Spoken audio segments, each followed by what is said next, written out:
नमस्कार साथियों, एक बार फिर आपका स्वागत है आपके अपने YouTube चैनल जिसका नाम है स्टडी सेवा। साथियों, इंग्लिश ग्रामर की सीरीज़ में आज हमारा टॉपिक रहेगा टेंस।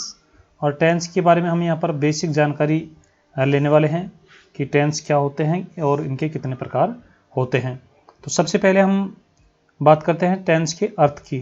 टेंस का अर्थ क्या होता है, यानी टेंस हम किसे कहते हैं। टेंस जिसको हम हिंदी में काल कहते हैं। साथियों, इसका जो अर्थ है वो यहाँ पर हम देख लेते हैं।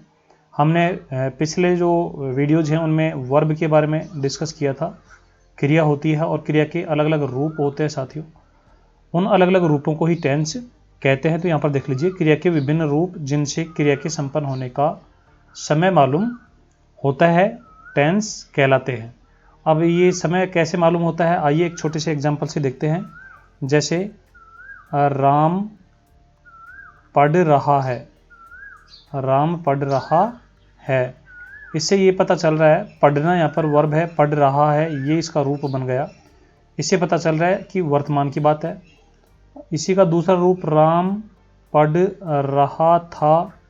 यदि रूप इस प्रकार से बन जाए तो साथियों फिर पता चलेगा कि ये पहले की बात है। और यदि हम लिख दें राम पढ़ रहा होगा तो ये भविष्य की बात हो गई। पढ़ने की ही ये जो रूप हैं अलग अलग हो गए और इन अलग अलग रूपों को ही हम टेंस कहते हैं। इनके माध्यम से हमें समय का मालूम चलता है कि क्रिया किस समय संपन्न हुई है। तो साथियों, ये तो था टेंस का सामान्य अर्थ। अब यदि हम बात करें टेंस कितने प्रकार के होते हैं, टाइप्स ऑफ टेंस, तो there are 3 tenses in English grammar. अंग्रेजी जो व्याकरण होती है साथियों उसमें 3 टेंस होते हैं। वो 3 टेंस कौन कौन से हैं आप यहाँ पर देख लीजिए। सबसे पहले यहाँ पर लिखा हुआ है, सबसे पहले टेंस की यदि हम बात करें तो सबसे पहला टेंस है साथियों प्रेजेंट टेंस। प्रेजेंट टेंस जिसे हिंदी में कहते हैं वर्तमान काल। अब ये वर्तमान काल क्या होता है, यानी इस समय जो भी घटनाएं घट रही हैं, जो भी कार्य हो रहे हैं वो सब वर्तमान काल में होते हैं। जो गतिविधियां, जो क्रियाएं संपन्न हो चुकी हैं भूतकाल में, पहले के समय, वो पास्ट टेंस कहलाता है। और आने वाले समय में जो होंगी वो फ्यूचर टेंस कहलाता है, भविष्यकाल कहलाता है। तो आप इनके इंग्लिश और हिंदी जो ट्रांसलेट हैं ये अच्छे से याद रख लीजिए। प्रेजेंट टेंस वर्तमान काल, पास्ट टेंस भूतकाल और फ्यूचर टेंस भविष्यकाल। ये मुख्य रूप से 3 टेंस हैं। अब कौन सा वाक्य किस टेंस का है, इसकी मोटी मोटी पहचान यदि हम देखें तो सबसे पहले तो आप लोगों को वाक्य को पढ़ते ही पता चल जाना चाहिए कि काम कब हुआ है। जैसे यहाँ पर एक एग्जाम्पल लेते हैं, राम खेलता है, राम खेलता है, इसका मतलब ये अब की बात है। तो ये हो गया प्रेजेंट, अर्थात है यदि लास्ट में आ जाता है तो प्रेजेंट टेंस होता है। राम खेलता था, राम खेलता था, तो साथियों ये पहले की बात है। और यदि था आ जाए तो समझ लीजिए पास्ट टेंस है। और राम खेलेगा, राम खेलेगा, अर्थात अभी खेलना शुरू नहीं किया है, आने वाले समय में खेलेगा। तो ऐसी स्थिति में साथियों ये होता है भविष्य काल। तो 3 ये जो मोटे मोटे टेंस हैं इनको आप इस प्रकार से याद रख सकते हैं। उसके बाद प्रत्येक टेंस के कुछ विभाग होते हैं, कुछ उपभाग होते हैं। सब टाइप्स ऑफ ईच टेंस, प्रत्येक टेंस के 4 उपभाग होते हैं साथियों। ये जो उपभाग हैं इनके नाम भी आप अच्छे से याद रख लीजिए, क्योंकि आगे जाकर इनको हम डिटेल में पढ़ने वाले हैं। यहाँ पर आप देख लीजिए एक बार फटाफट से। पहला जो उपभाग है प्रत्येक टेंस में मिलेगा आपको देखने को, इंडेफिनेट जिसको कहते हैं। इंडेफिनेट का मतलब होता है अनिश्चित। और साथियों यदि आपने इनके हिंदी अर्थ समझ लिए तो समझ लीजिए आपको टेंस सीखने में बहुत आसानी हो जाएगी।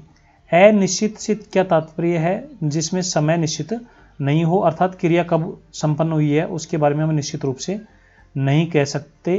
डेफिनेट का मतलब होता है निश्चित, डेफिनेट का मतलब होता है निश्चित, और इंडेफिनेट अनिश्चित। इसी प्रकार कंटिन्यूअस, कंटिन्यूअस का मतलब होता है साथियों जारी या लगातार। फिर तीसरा होता है परफेक्ट, परफेक्ट का मतलब होता है पूर्ण या पूरा। और चौथा होता है परफेक्ट कंटिन्यूअस, जिसमें कुछ कार्य पूर्ण हो जाता है और फिर भी कुछ कार्य जारी रहता है, इसलिए इसको पूर्ण अपूर्ण काल भी कहते हैं। अब ये प्रत्येक टेंस के लिए होते हैं। यदि हम प्रेजेंट की बात करें तो फिर प्रेजेंट के 4 टेंस कौन कौन से हो जाएंगे। प्रेजेंट की यदि हम बात करें तो प्रेजेंट के 4 कौन से हो जाएंगे। पहला हो जाएगा प्रेजेंट इंडेफिनेट, दूसरा हो जाएगा प्रेजेंट कंटिन्यूअस, तीसरा हो जाएगा प्रेजेंट परफेक्ट, और चौथा हो जाएगा प्रेजेंट परफेक्ट कंटिन्यूअस। इस प्रकार से 4 टेंस हो जाएंगे। तो कुल मिलाकर 12 हमारे पास टोटल टेंस हो जाएंगे। आइए अब एक सारणी के माध्यम से देख लेते हैं कि ये जो टेंस हैं इनको हम किस प्रकार से याद रखेंगे और पढ़ते समय हमें क्या क्या सावधानियां रखनी है, किस प्रकार से हम इनको बना पाएंगे। यहाँ पर आपको देख लीजिए, टेंस का पूरा चार्ट यहाँ पर दिखाया गया है। टेंस इस साइड में टेंस के नाम हैं और उनके सब टाइप इस साइड में हैं। प्रेजेंट टेंस, फिर है पास्ट टेंस और फिर है फ्यूचर टेंस। इसके बाद ये वाला इंडेफिनेट है साथियों, ये कंटिन्यूअस है, ये परफेक्ट है, ये परफेक्ट कंटिन्यूअस है। अब इस कॉलम की यदि हम बात करें, 1 नंबर जहाँ पर मैंने डाला है, फिर 2 नंबर डाला है, 3 नंबर, आप कमेंट करके भी बताते रहना। यहाँ पर हम एक खेल भी खेल लेंगे, 4, 5, 6, 7, 8, 9, 10, 11 और 12। पहले नंबर वाला जो टेंस होगा साथियों उसका नाम क्या बन जाएगा, इधर से आएगा प्रेजेंट टेंस, इधर से आएगा इंडेफिनेट। तो हम इसको इस प्रकार से बोल देंगे, प्रेजेंट इंडेफिनेट टेंस। साथियों इसको क्या बोल देंगे, ऊपर से आएगा पास्ट, तो हो जाएगा पास्ट, इधर से आएगा इंडेफिनेट, तो इंडेफिनेट टेंस। ये हो जाएगा फ्यूचर इंडेफिनेट टेंस। फिर ये वाला जो 4th नंबर का है साथियों, ये हो जाएगा प्रेजेंट कंटिन्यूअस टेंस। इसी प्रकार ये हो जाएगा पास्ट कंटिन्यूअस टेंस। अब इसके बारे में आप कमेंट करके बता दीजिए ये क्या बनेगा साथियों, इसके बारे में आप फटाफट से कमेंट करके बताएं। ये बनेगा फ्यूचर कंटिन्यूअस टेंस। इसी प्रकार से इसका नाम क्या हो जाएगा, प्रेजेंट, क्योंकि ये प्रेजेंट के कॉलम में है, और इधर से देखेंगे तो ये परफेक्ट के कॉलम में है, तो ये बन जाएगा प्रेजेंट परफेक्ट टेंस। इसी प्रकार ये बन जाएगा पास्ट परफेक्ट टेंस, ये बन जाएगा फ्यूचर परफेक्ट टेंस। और इसी प्रकार 10 नंबर वाला जो है साथियों ये बनेगा प्रेजेंट परफेक्ट कंटिन्यूअस। ये हो जाएगा past perfect continuous, future perfect continuous. इस प्रकार से कुल मिलाकर हमें 12 जो नाम हैं टेंस के, ये अच्छे से याद रखने हैं। तो चलिए आज के लिए केवल इतना सा ही था। आप नाम इनको अच्छे से याद रखिए, इनकी जो स्पेलिंग है ये अच्छे से याद रखिए, और इंडेफिनेट की स्पेलिंग आप अच्छे से याद रख लीजिए, INDEFINITE।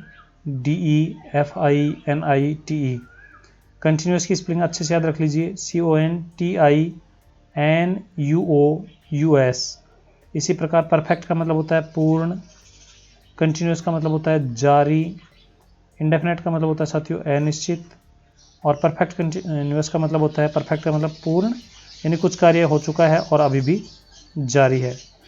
इसके बाद हम नेक्स्ट हमारा जो सेशन रहेगा उसमें टेंस की पहचान कैसे करते हैं, कौन सा वाक्य किस टेंस का है, इसके बारे में एक खेल विधि के माध्यम से सीखेंगे।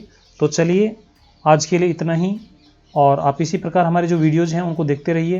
पिछले हमने जो बेसिक के वीडियोज़ अपलोड किए थे उनको आप ज़रूर देख लें साथियों, वहाँ से आप लोगों को काफ़ी चीज़ें सीखने को मिलेंगी।